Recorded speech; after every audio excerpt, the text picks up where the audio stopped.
Hello, and welcome back to Conscious Caregiving with L&L, where we're tackling the tough conversations. Today's episode is from our viewers and listeners requesting an interview between Lori La Bey and myself. We hope that you enjoy it. Welcome to Conscious Caregiving with L&L.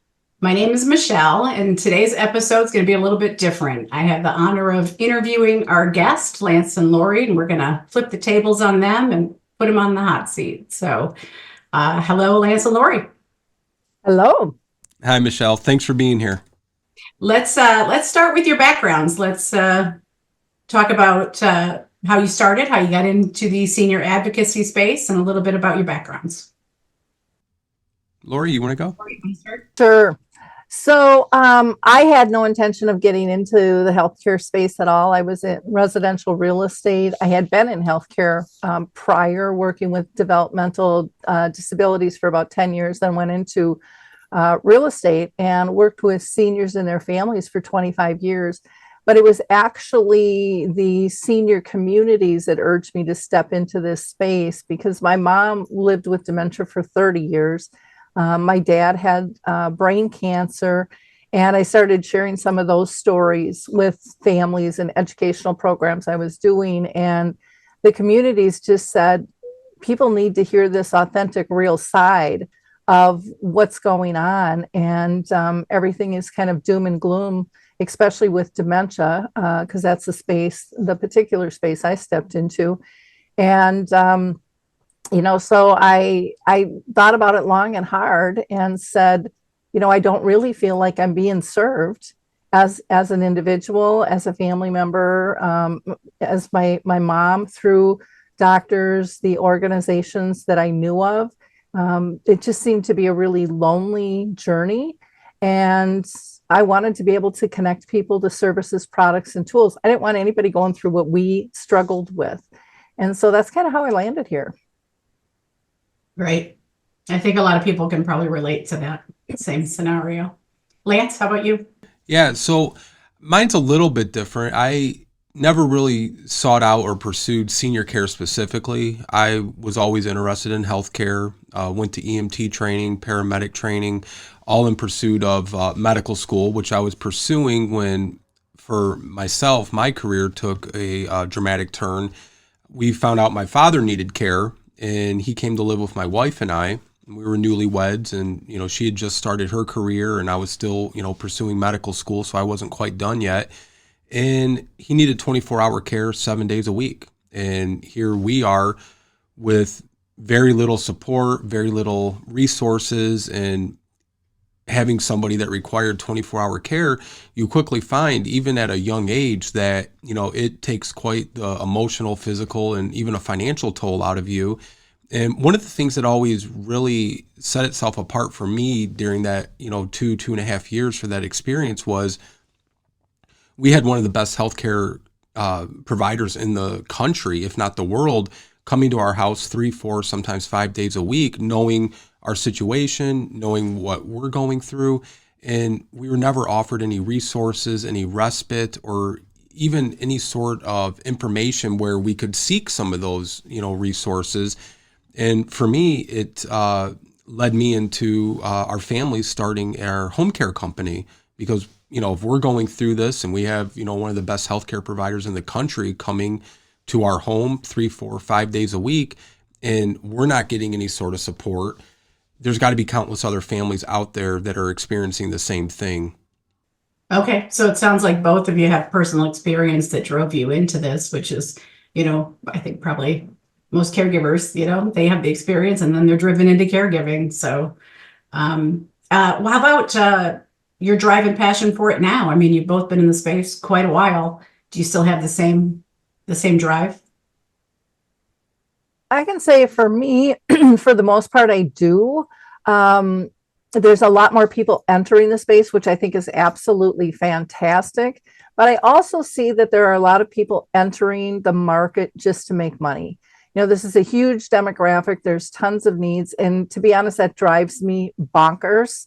It really irritates me because when I stepped into the space, my goal was to be really authentic, have a listening ear, and then try to plug those cracks that I was seeing. And now I see people, they're hearing about cracks and they're just putting like a superficial plug, or they're using terms that other people are using to appear that they're doing the work, but they're really not. And so there's days, to be honest, where I just like, I want to run and hide. And then there's other days where I want to get my armor on and just charge into them and go ahead. And sometimes I think it makes me even stronger and clearer on what my mission is and how I want to approach things. And my lines have gotten very black and white in terms of who I want to work with and why I want to work with them. I really need that authenticity and that passion to truly serve, which is one of the reasons I love working so much with Lance and you, Michelle, at All Home Cares Matters.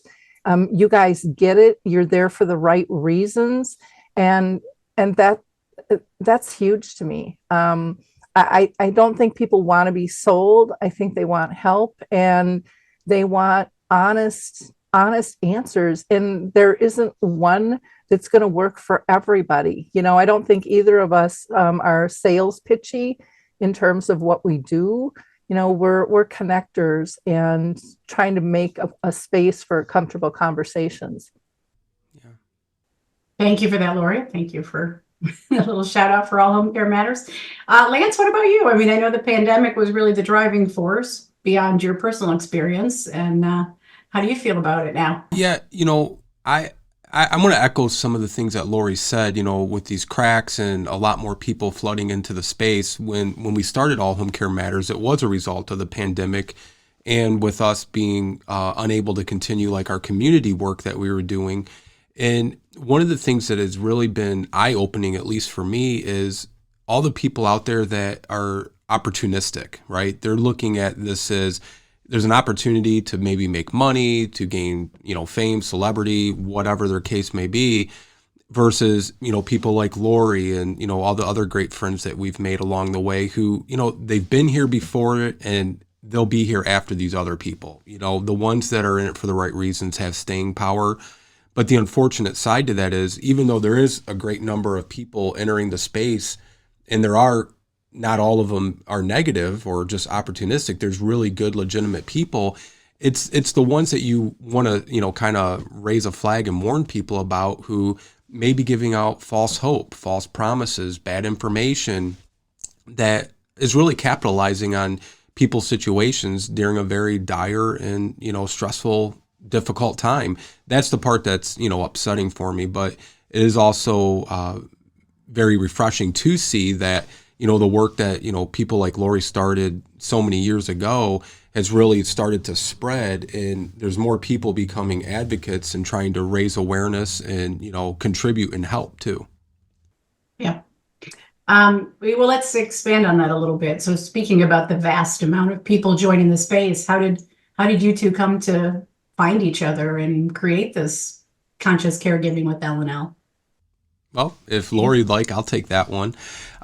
So 2+ years ago, we were asked to be on one of the streaming platforms. So they were, syndicating, if that's the right word, All Home Care Matters. And when we were going through and looking, Lori and Alzheimer Speaks was on there as well. And there was a mutual connection. And I had asked them, I said, would you mind introducing or seeing if Lori would mind us meeting her? And they replied back, no, that sounds great. And, had the pleasure of meeting Lori and had a wonderful conversation with her. And also we'll mention Dave Wiedrich and him and his memory cafes. And we had them on the show. And, I just felt like there was a lot of similarities and a lot of, motives that aligned with each other. And we just kind of kept in touch and did different things. And then, we've now just say the rest is history. What inspired the show? I mean, you had the relationship between you two, the professional relationship, and what inspired you to say, hey, let's try something together? Well, for me, and, I'll let Lori add her thoughts on this afterwards, but for me, it was really just, having some commonality. I like to say the best are from the Midwest. Lori's from Minnesota, we're from Michigan. No offense to our Southern, East Coast, or West Coast friends. but it is true. And, I felt like we had, a lot of good chemistry, and a lot of our ideals and, motives were all, pure and innocent, if you will. Like, we just wanted to do things to try to help people get more information out there, maybe do it in a different way by working together. And so far, it's been fantastic. Lori, Yeah. anything you want to add?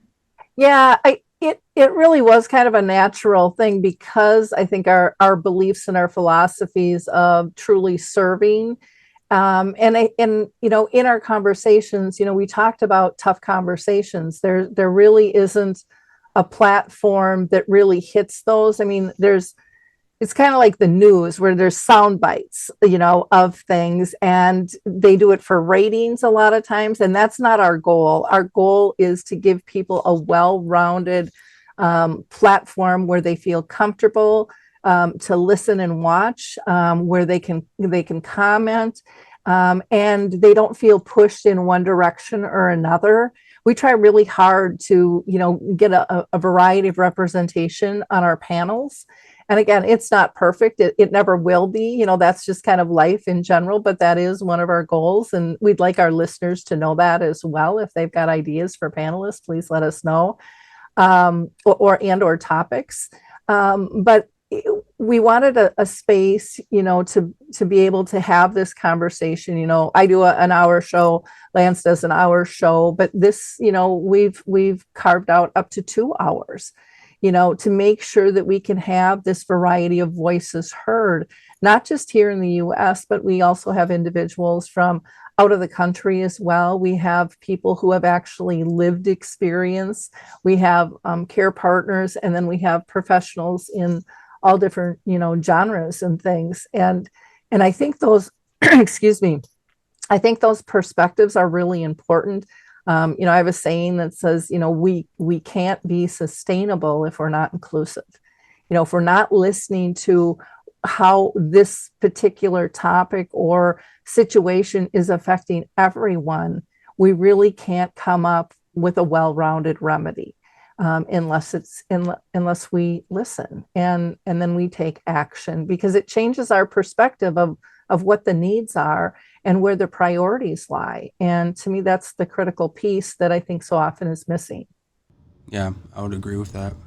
Yeah, that kind of leads into, why do you think it's important to leverage the media? Why do you think it's important to have a voice? And what do you hope to accomplish? Lance, do you want to take that one, or you want me to? Or I can go, and then if you want to add to it, for me personally, I just think, before we started All Home Care Matters, before there was a Conscious Caregiving, we serve with our company the southeastern part of Michigan, which is a large territory, and we would be doing 4 or 5 different caregiver support groups, dementia conferences, seminars, healthcare talks.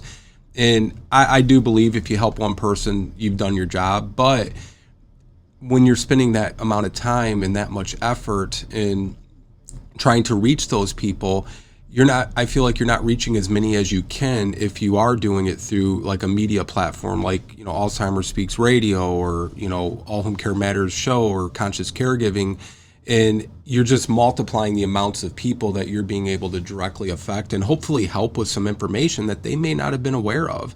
I go back to my situation almost daily, every week. We were having, this hospital staff come into our home, and, we're at our wits' end. I'm trying to, take care of medical school. My wife just started her career, and not even a brochure or a pamphlet. We weren't even made aware of the area agency on aging that was a mile from our house, so when you're able to get this information in front of people, I feel like with our shows and Lori's shows, that's a targeted audience. The people that watch, the people that subscribe, that comment, they're electing and choosing to do so. Unlike on your TV, where you're just flipping through the channels and you're like, I'll just put it on here. You might not even care about what's on.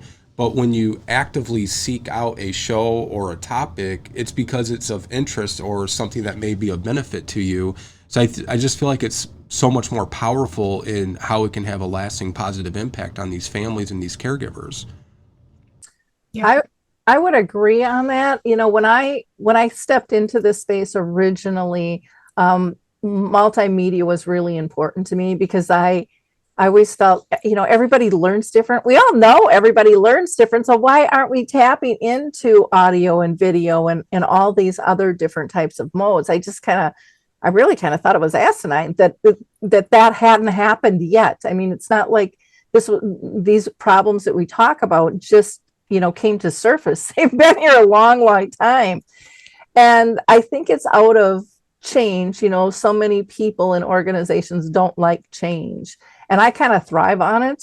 But I also see the power in multimedia in terms of approach. When somebody can see your facial expressions when they're watching a video or they're watching a film, whatever, you know, whatever it might be, it brings another essence and another connection to that conversation.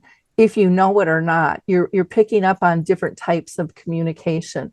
When you are not just reading something, but you're hearing something, let's say on a podcast, you're getting the tone and the inflection of the voice, which makes those words mean something different than if you're just reading it off a paper.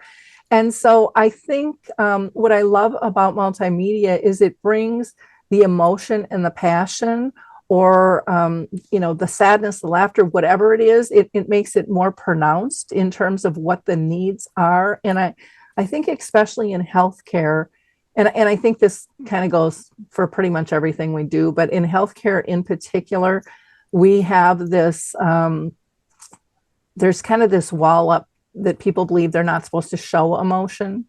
They're supposed to be in control. And then they get stuck, and then people feel isolated and they feel alone and they get depressed. Those are all not good things. So I think we need to allow those emotions to come out, the good, the bad, and the ugly, realizing that emotions are normal. We all have these swings in our day. And, you know, when we're caring for somebody, we're probably going to have even heightened ones, the highs and the lows. And that's okay too. But we have to acknowledge it. Otherwise, we see people getting sick.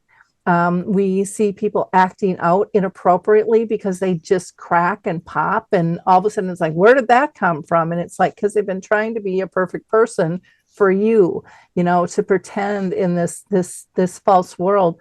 So I think it's really important that we show those emotions. And sometimes on the show, I mean, we laugh and we cry with people. I mean, you can feel that. And that's a good thing, because a listener then, it gives them permission to feel and to process and go. I think one of the greatest phrases that I hear from people over the years is, I don't feel alone anymore. Mm-hmm. I'm not in this alone. There are people that understand. And if we can change that on a broader platform and bring that to life, and people feel that it's authentic. I mean, that's our goal, you know, not to create it, that it's authentic, or create a reality show that looks authentic, but to really be authentic. People know that.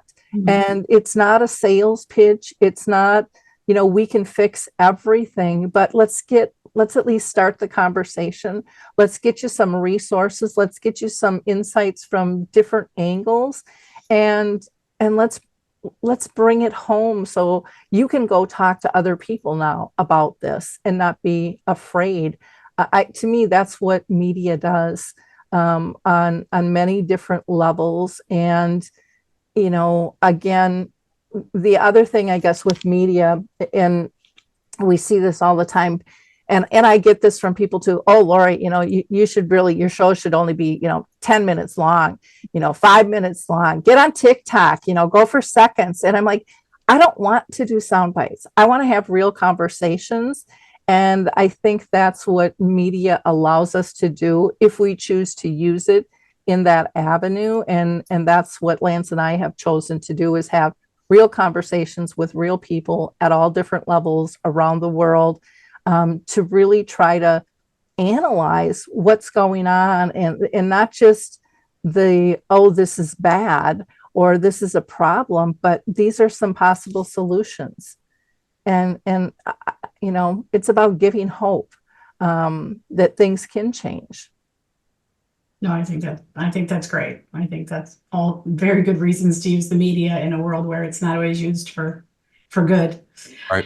What kind of feedback are you getting from people? Are you getting feedback from listeners, from healthcare providers, caregivers?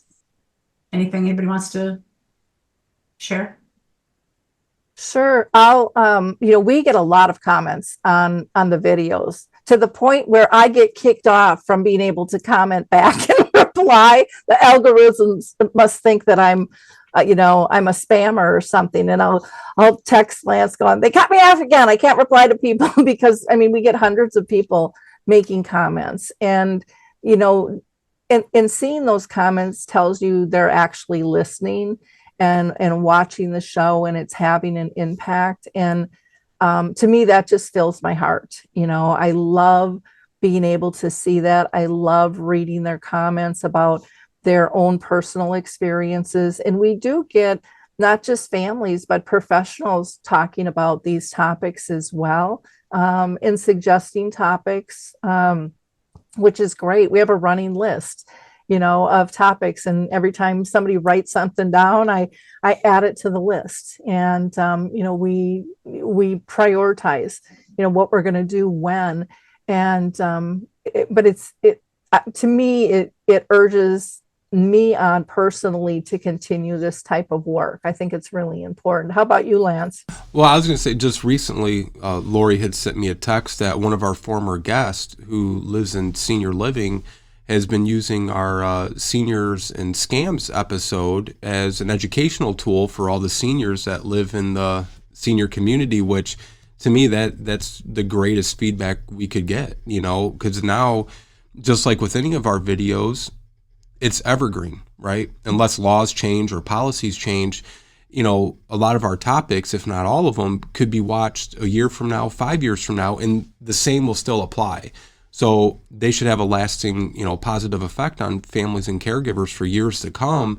But to see that, this former guest thought so highly of the topic and the conversation we had about the seniors and scams, that it's now being used in this community, you never know how you're affecting somebody or what you're doing, how it will affect somebody. But when you get to see it firsthand, it makes it that much more rewarding.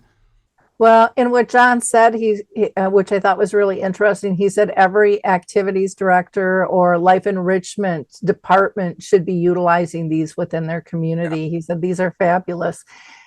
He did say, because our show was like 2 hours, he said he broke it into 2 halves for people with schedules. But he said what was interesting was people came back, which then told him this was of value.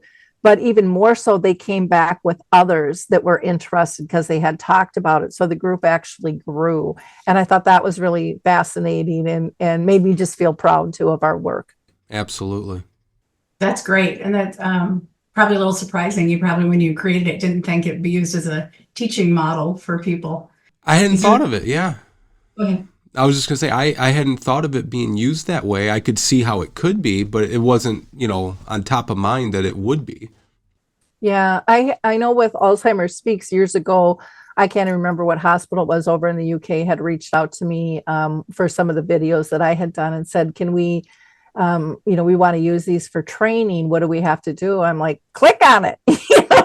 And they're like, they were shocked that it was free, but it wasn't, again, something in the back of my mind. And I'm not one to convert and go, oh, this could be a revenue stream, and then limit others who can't afford it. Right. Which a lot of people will go to that revenue stream, and there's nothing wrong with that. But I think Lance and I are both looking at, we really want to get information out to everybody. And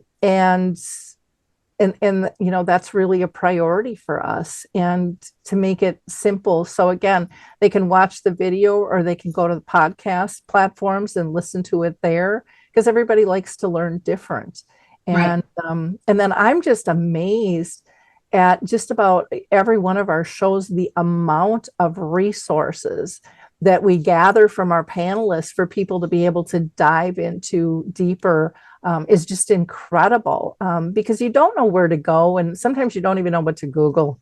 Right.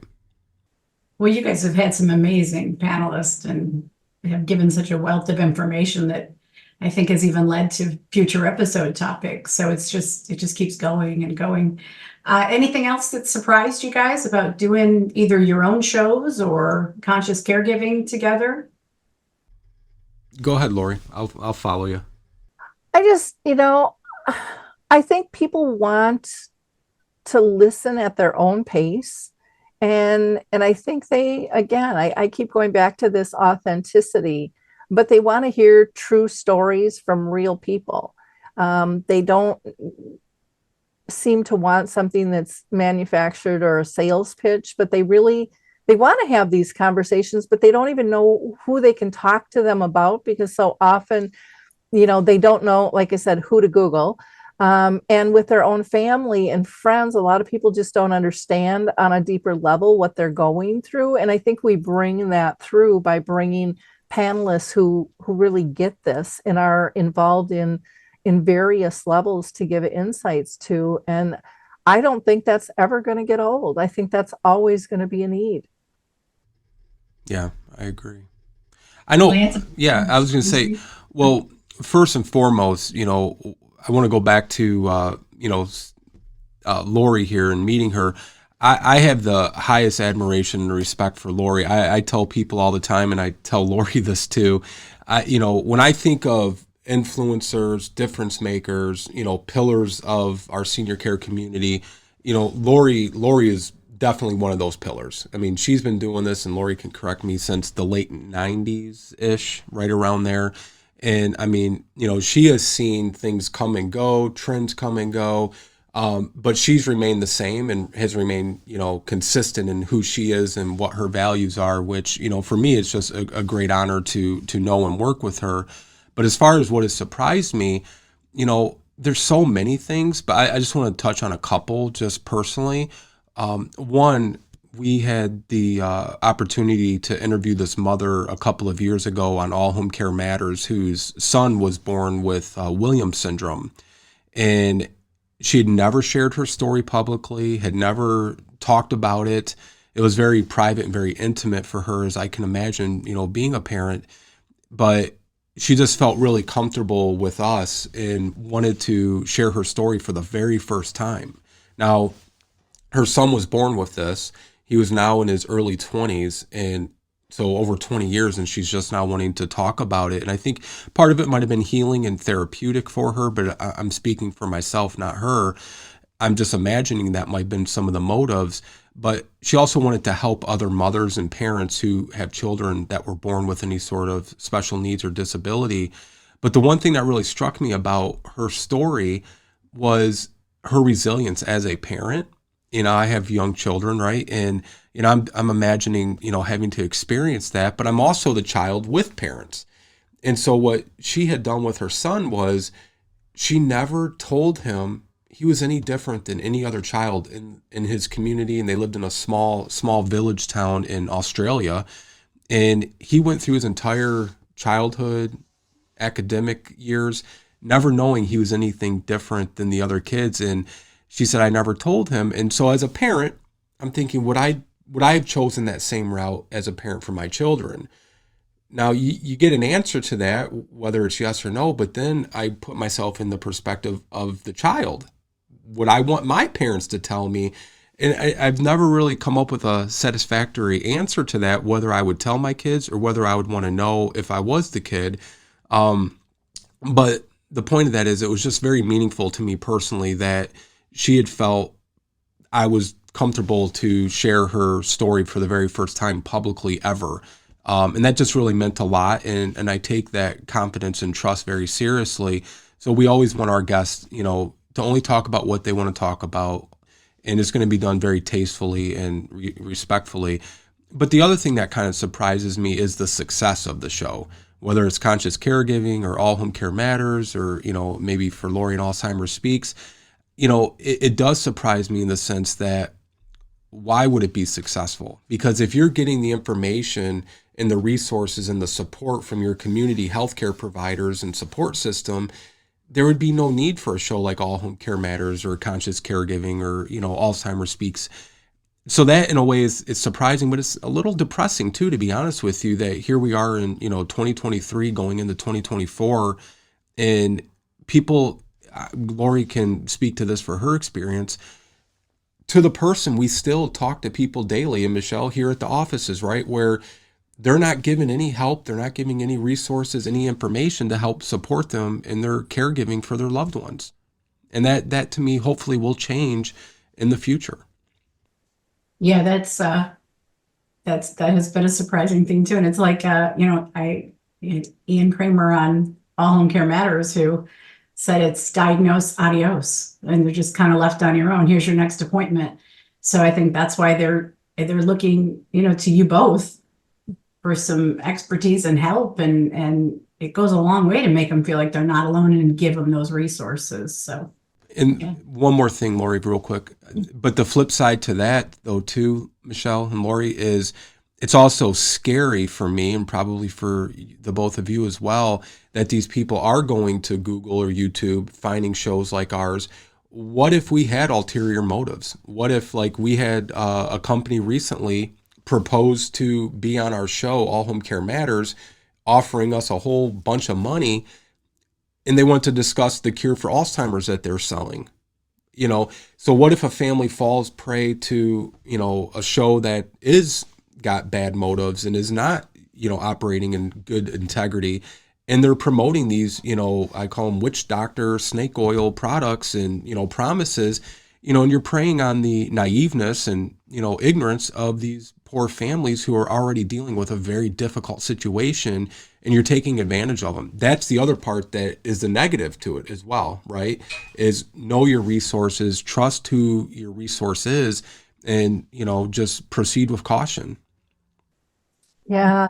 Gosh, you've said so many things I want to touch on. One of them, I'll just clear up. You said in the 90s I stepped into the space. I actually didn't step into Alzheimer Speaks and Create that till 2008, but I was in healthcare, oh gosh, since my 20s, basically. And even when I was in real estate, I still worked with healthcare people. So, I had that advantage of working in healthcare physically, to being a family member, and to working with others. And so that kind of gave me my base.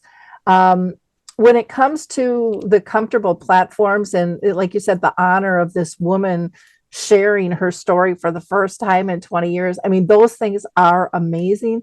But I think what you and I hear all the time from people is, boy, you made it so easy. It really is just a conversation. I don't really need my notes, because we get people talking from the heart, because that's what matters. That's the true side of life. The other thing, when you were talking about how sad it is that healthcare isn't delivering these types of things, in some ways I say, thank God, because it would be very different. And that was one of the problems that I had, was I got tired of the medical speak and the medical model that came from a book and didn't come from the heart, where it really didn't have that in the trenches. So much of it is theory. And that is one thing that I found out too, which shocked me when I stepped into this space, was there are a lot of people in very high positions in very big organizations that have never personally experienced what they are talking about. And I'll give an example of that. And I won't mention the organization, but I did a film screening, and it was about Alzheimer's disease. And we had about, I don't know, 300 people in a church watching this film. And at the end, I always say, I want to do a talk back, not a talk at. Most people, again, kind of old school, will get a panel and they'll just start yapping, and they'll try kind of selling their services, to the community. Oh, you're going to need this now that we've talked about that. And it's like, no, I want the audience to talk to us. I want them to download their feelings. How did the film make them feel? Have that conversation. And an executive director spoke up, and she shared her story. And after the event was over, she came up to me and she apologized profusely for sharing her story. And I gave her a big hug and I said, why in the world are you apologizing? And she said, that wasn't my role. I'm the executive director. I said, you are one of us. You had every right to share your story. And she said, Lori, in 21 years I've been a director, I've never shared my story. And I just thought, the system is backwards. The system is backwards. There's a line I get between personal and professional, but if you are going to make a true difference, you have to show your vulnerability as well. And you have to learn from the people who are speaking and not just hear their words, which, when I was going through all this, my mom wasn't even part of the conversation. I was listened to maybe, but not really heard for 5 minutes. Maybe the doctor would give me a couple of minutes, but I knew it went, in one ear and out the other, and it wasn't taken seriously. I think the beauty of what you and I do, and one of our goals is to really hear people and really give them a platform for their voice to be heard, because it is extremely important. And if we don't acknowledge the issues, we will never get the services we need. And if we don't acknowledge what's working, we can't build on those things either. And we can't build the collaborations. And I think that's really what we're all about, is trying to find solutions, to making these tough conversations easier and these tough situations easier to live with, and to empower all these other voices. I mean, it's so fun to see, the different radio shows and different programs popping up, and the interest of people to step into this space, because for so long people were told, well, you have to have this degree or that degree or this degree, and it's like, no, you don't. You don't always need a degree to make a difference, especially when you are talking about, to me, all of what we're doing is emotional well-being, is what it's really wrapped up into, is giving. That's kind of the base. It's building trust, it's building relationships, and it's giving hope. And to me, those things are just really, really key. And I don't think we would get that from our healthcare system, because that's not how they're structured. That's not how they deliver things. They're on timeframes and insurance plans, and number oriented and very fiscally minded. And not that we don't need that to a point, but that's not, I don't think, what families want, and I don't think that's what their employees want either. Right. Those are good points. Lance, you touched on, and you guys, neither one of you might have the answer to this, but like finding the wrong people. How do you know what the trusted information is? And for somebody who might be watching now, how do we give them the tools? Are there any tips you guys have to help them to weed out the good information from the bad? Well, for me, I'll let Lori answer this, but for me, I look at, is this a new show? Did it just start? See if there's an agenda with the show, right? Is the show starting off, and are they, trying to push a certain, treatment, product, or service, at you, over the top? And, then research the people on the show. I mean, people can, easily, Google search Lori or myself. We've been doing this for 3.5 years, but, I've been a senior case manager for our company business for almost 11 years. There's no agenda in there, right? We're not saying, call now and you can get this free, or, and sometimes if things sound too good to be true, they probably are. And I'll go back to the example we had, Michelle, with that company wanting to sell the Alzheimer's treatments. My whole thing is, if you had the cure to Alzheimer's, you're not going to need to be on a podcast or a YouTube show, right? You're going to be hailed with the Nobel Prize in medicine and all over the cover of every magazine and newspaper in the country. So I just, proceed with caution, look at things very skeptically, and, and if it's a treatment, or if it's a cure, or if it's a product that's like medically or healthcare related, pick up the phone, call your family doctor, say, hey, I just heard about this. What do you think? Stuff, is it FDA approved? Things like that. And, people that are charging you to listen to their show. I personally have an issue with that, right? I understand, just like with our show, with Lori's show, there are significant overhead costs, but that shouldn't be passed on to a person you're trying to help, right? You shouldn't have to pay to listen to Conscious Caregiving or All Home Care Matters or Alzheimer Speaks. That should be separate.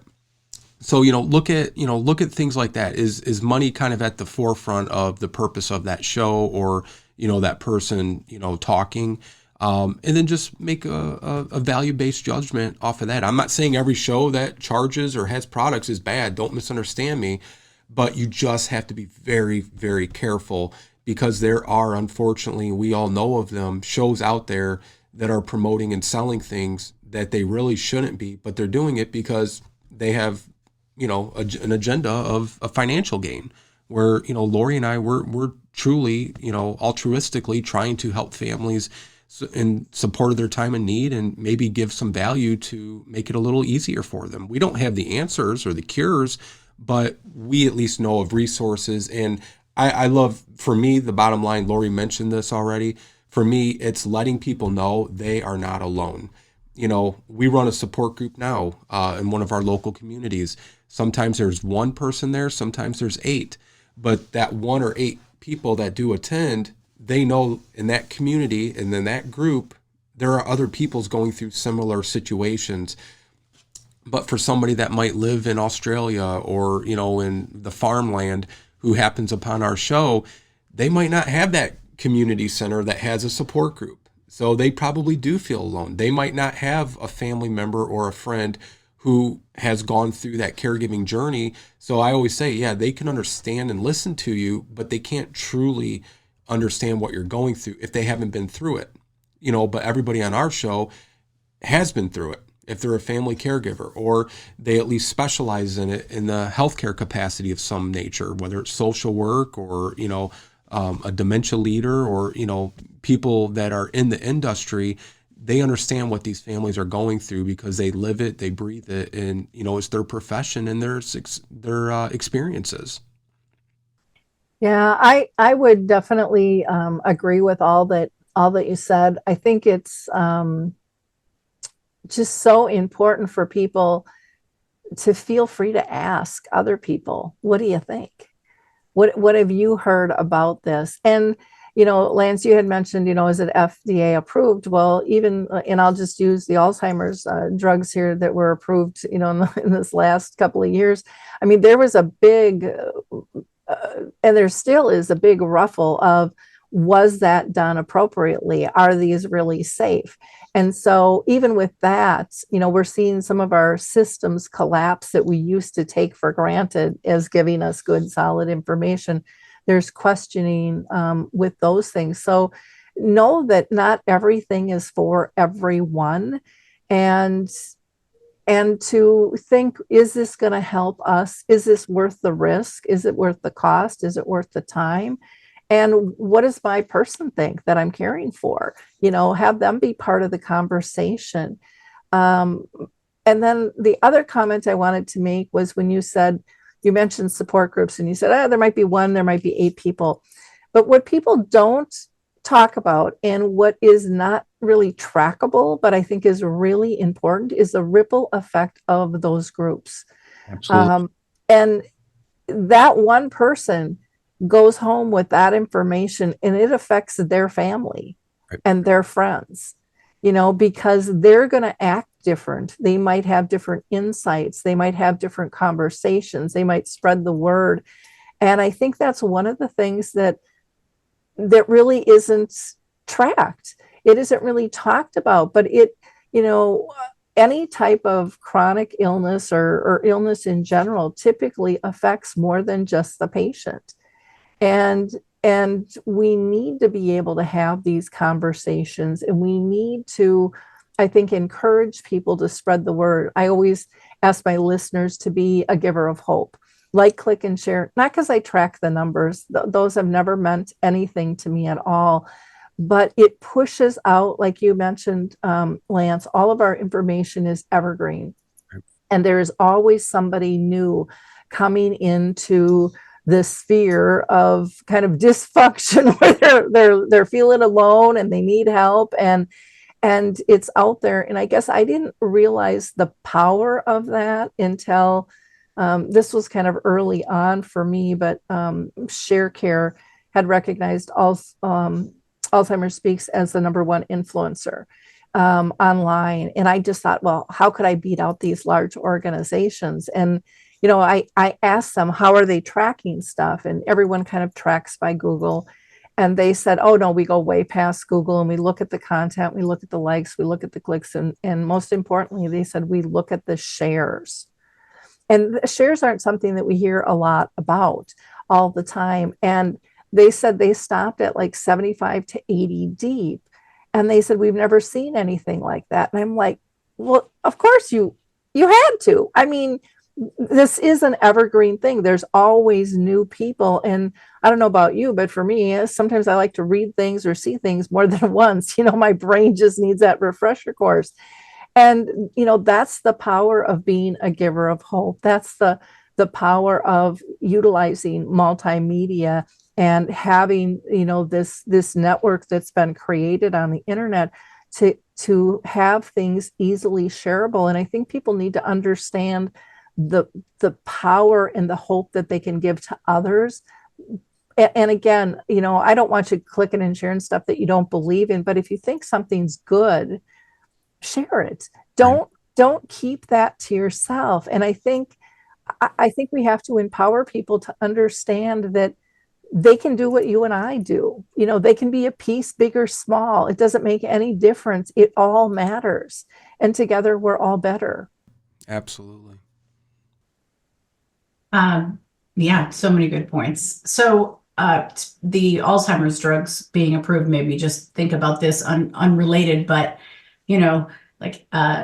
this being evergreen, yes, I mean, they can go back 5 years from now and this information might be changing. Either those maybe have been taken off or there's 10 more on the market. We don't know. So that sort of leads me to the question that will be true today and might not be someday. But what do you guys think the issues are facing, the biggest issues right now today facing seniors or their caregivers, or if you want to separate it into both, please share. Go ahead, Lori. You want to take that first? You can go. You can take this one first. Okay. I think some of the biggest issues are cost, accessibility, equitability, amongst all cultures and in all areas. I think our family structures, have diminished. Our families being dispersed all over the world. I mean, it's a different type of care that we need. And then I also think, the lifestyle that we live is so fast paced. And so often I see, and I'll pick on adult children, like myself, a lot have very good intentions, but they don't follow up because life is too busy because, the kids are doing this and we're doing that. And it's hard to squeeze things in. And so I think people have to be, especially when they're devising care plans, they have to be realistic of what they're able to do. So often, especially when I was in real estate, and I still see this happen nowadays, but kids would say, I want you to move by me because then I can care for you better. And then they never show up. And now they've left all their friends and everything that's familiar. And it's not a good scenario for either side. So I think, being realistic in that. And then, of course, there's a staffing issue that is just absolutely horrendous out there. I don't care if you're trying to make an appointment and all of a sudden, what do you mean I can't get in for 6 to 9 months? And then sometimes that'll even get canceled on you.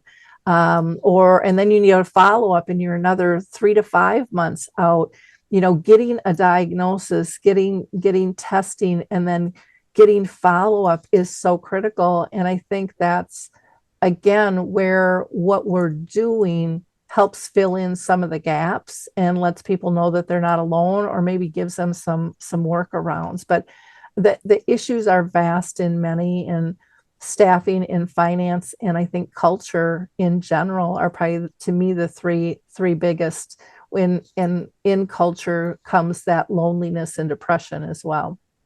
Absolutely. You know, and I would echo every single thing that Lori said, and I would just add to it education. You know, families. You know, I often say, you know, you prepare to be a parent, but you don't know what it's like until you have the child, right? Everybody told us with our firstborn, wait till you have that baby. It's going to be the greatest feeling in the whole world. Yeah, I get that. I understand that. I'm sure it will be. But I mean, it's so much greater than when the baby actually arrives. Well, you know, everybody understands Medicare, health insurance, but they don't understand what they cover, what they have access to, what kind of options are out there. You know, Michelle and I see this all the time. You know, families, especially during COVID, so many families didn't know that home care even existed.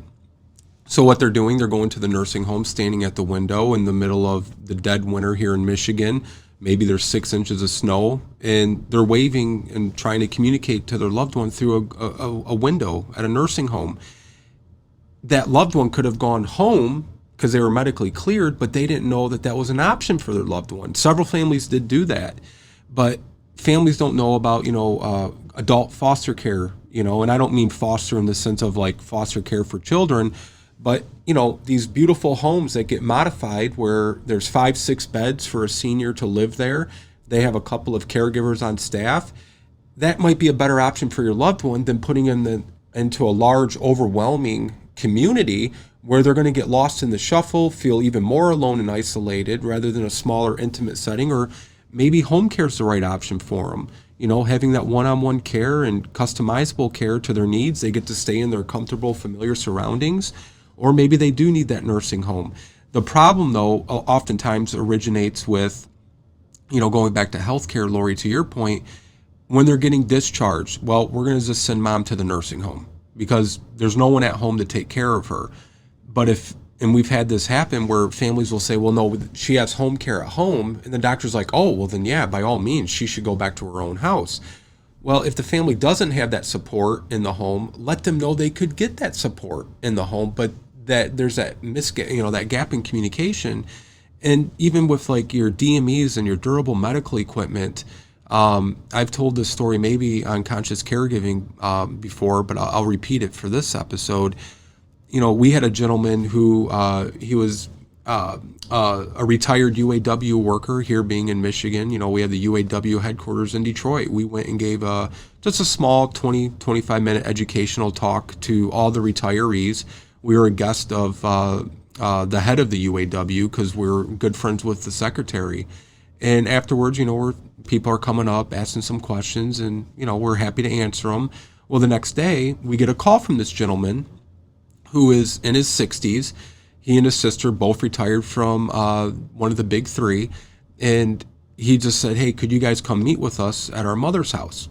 Sure, no problem. He says, I just want to let you know, though, we don't need your care. My sister and I are retired. We're going to take care of mom with the grandkids. We went down there, big, beautiful, old Victorian home in downtown Detroit, just unbelievable, breathtaking beauty. And he says, we're just concerned. Mom is 98, 99 years old. She just had hip replacement. Her bed is the old style bed where you have to actually step up to get into the bed. And the doctor said, you know, a step stool, that's not going to work because of her hip. Because if she trips or falls, she's going to be in severe pain and back in surgery. The nursing home would only discharge mom if they bought her a hospital bed. And we had our nurse with us at the time, and we're trying to follow their conversation. And we said, well, you don't have to buy the hospital bed. Get an order from her doctor, a DME. You can get the hospital bed through Medicare. He even he took it out of his wallet. He said, well, tomorrow morning I'm going to the nursing home, have a check for $4,500. He goes, my mom was a housewife, you know, didn't really work. Dad had been passed for several years. This is a lot of money for her. It's really a lot of money for any of us, right? That you don't have to spend. So we said, before you buy that hospital bed, because they're desperate to get mom home because her days were numbered, go talk to her primary care doctor. He said, well, the doctor at the nursing home's taking care of everything. No, talk to mom's primary care doctor. See if he will write an order for a hospital bed. And I will never forget this. The man called and this was on a Thursday. We met with him Friday evening. I had a voicemail on my personal cell phone, a grown man in tears, thanking us for taking the time, because there was nothing in it for us, right? We weren't buying anything, selling anything. They weren't hiring us. We were just happy to help if we could. He got the order. They got the hospital bed, saved his mom's $4,500. She was coming home Saturday. But that's what I mean by education. Had we not been there that particular day, that family would have bought and by the way, the medical supply company was also owned by the nursing home, if you can believe that or not. And they would have wasted $4,500 that they didn't need to spend. But that goes back to education and ties into what we're talking about, media and our shows and everything.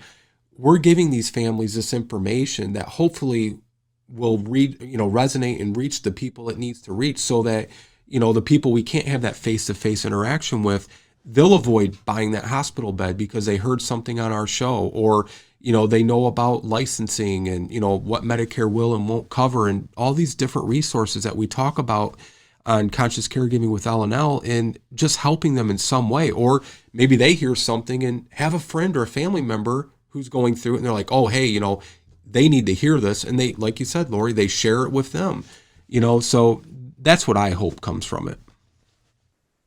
I think you've just boiled down the point of the reason you guys both do what you do, right? They don't know what they don't know. We don't know what we don't know. I mean, I know I learn every time I listen to either one of you. If there's things I don't know if you guys, I'm sure you're learning from your guests.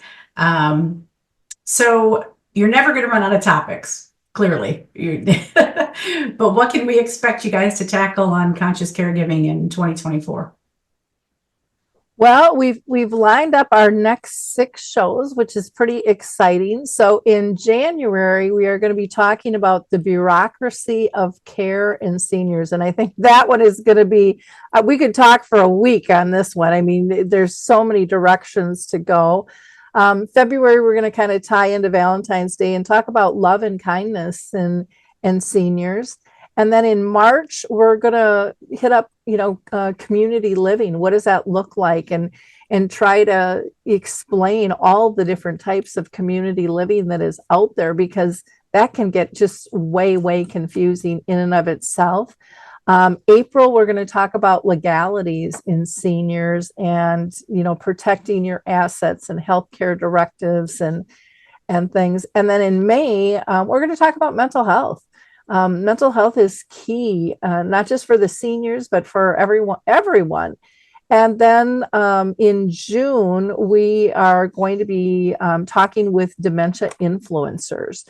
And that one's been kind of a tough one because everyone's so dang busy to pin down. So we're hoping in June that should work out. So, we love hearing, what you feel is important for us to talk about. And these are some of the ideas that have come from our audience and Lance and I as well, and our guests.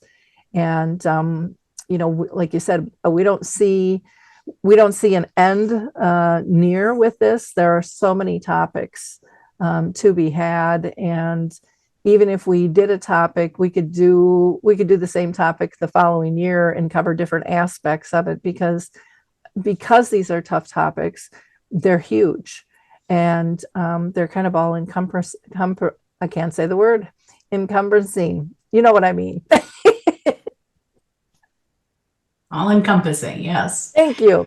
Lance, do you want to elaborate on any of those topics? I was just going to say, the reason we're doing the show like this today is because we had a lot of requests for it. And, we're open, and we want to hear from the viewers and listeners. If they have ideas or topics they think we need to cover, we're glad to cover them. And I don't think there's one topic more important than the other, because they're all relative, and they all in some way will converge and tie into each other.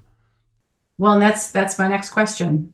This is a pre-recorded show, I think, as everyone knows. So how do they engage with both of you? Well, they can always go to the website, Conscious Caregiving with L&L, and there's, they can click on the contact button and let us know whatever they'd like. Many people will comment just on the YouTube channel with comments there. and we're open to feedback, what works, what doesn't work in terms of styles and critical feedback of how we're doing. We're okay with that too. We want to hear about topics. We want to hear questions that they have. One of the things that we've talked about is maybe starting to incorporate questions that people have, that it wouldn't be a whole topic, but we could start out or end up a show with a question from our audience and give something kind of concise. We thought that might be an additional route. And then of course we would love to hear if they have people they think would make good guests for the show as well. And again, we work with people all over the world. It gets a little hairy, time schedule wise, but we do our best to work with that. And again, we like to be able to give that global aspect as well, because this isn't, nothing that we talk about is just a U.S. situation. Right. And as difficult as it might seem for us, sometimes we can hear from other parties and go, boy, we're really kind of ahead of the curve. Or, geez, we thought we were ahead of the curve and we're really behind what they're doing over there. And that makes people look at things differently too, of what's possible. Yeah, ever changing. What do you guys see in the future? What are your dreams of what Conscious Caregiving with L&L can become or accomplish? Lance, you want to take that one first? Yeah, my hope is we just continue helping families and reaching as many people as we possibly can, and covering the topics that need to be covered, and just continuing to do what we've been doing. And I think things will just continue to evolve from there. I would agree. I would love to see more collaboration amongst people in terms of backlinking. I think you and I do that, well with our guests and stuff. But people understanding the importance of everyone's followers are looking for more than just us. Right. They want a broad spectrum of information. That's one of the reasons Dave and I kind of created Dementia Map, was to try to help spread the word of that. It would be wonderful, in the future, if let's say one of the national channels or PBS decided to pick up the shows, or even just highlight what it is we're doing, to be able to get more attention, because it is a need out there. And I think we are filling a gap in a very different way than many others out there. So again, to me, it's just all about being able to push that information out, and open to any way that works, and to help serve the public. And I think one of the things, other than just the good resources and topics, it's easy to find us, right? Some shows are buried in obscure places that you just can't find it.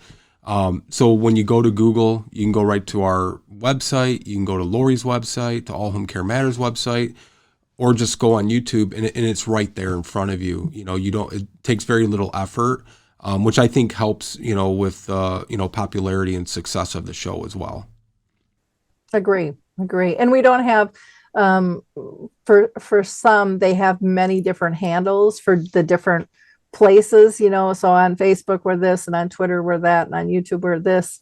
We're pretty simple in terms of being able to find us, and that was intentional, with that. So the more people you can reach, the more people you can help, right? Exactly. It's a simple equation. Anything else either one of you wants to chat about while you have the honor of being the guests? For me, I would say no. Just everyone is welcome. Always know that. And if you have questions or comments, we would love to engage with you. Yep. Likewise, they can leave comments on social media, on YouTube, the Conscious Caregiving website. There's a form there they can fill out to send us, feedback, questions, whatever they would like.